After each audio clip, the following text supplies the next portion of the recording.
মধ্যপ্রাচ্যের আকাশে একের পর এক মার্কিন মিসাইলের আলো। রাতভর ইরানের মাটিতে একের পর এক এমন ভয়াবহ বিমান হামলা চলে। বাদ যায়নি হোরমুজ প্রণালীও। আতঙ্ক আর মৃত্যুর মুখোমুখি দাঁড়িয়ে আরও একটি ভয়াবহ রাত কাটালেন ইরানের দক্ষিণাঞ্চলের মানুষ।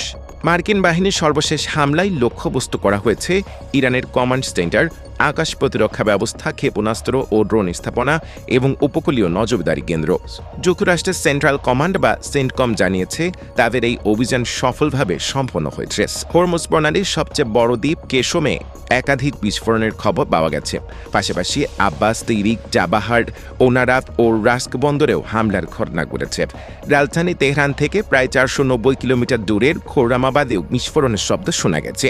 পরিস্থিতির কারণে আকাশ প্রতিরক্ষা ব্যবস্থা সক্রিয় করেছে ইরান। গত কয়েকদিন ধরেই ইরানের লাগাতার হামলা চালাচ্ছে যুক্তরাষ্ট্র। এতে দেশটিতে অন্তত 35 জন নিহত এবং 3 শতাধিক লোকের আহত হওয়ার তথ্য জানিয়েছে ইরানের স্বাস্থ্য মন্ত্রণালয়।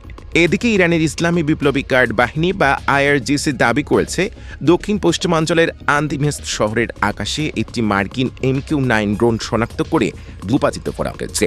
এর পাল্টা জবাবে ইরান জর্ডান ও কুয়েটে হামলা চালিয়েছে। ইরান বলছে তারা জর্ডানের আজব্রাক সামরিক ঘাঁটিতে মার্কিন বাহিনীর যোগাযোগ ব্যবস্থা এবং জ্বালানি সংরক্ষণাগার লক্ষ্য করে হামলা চালিয়েছে।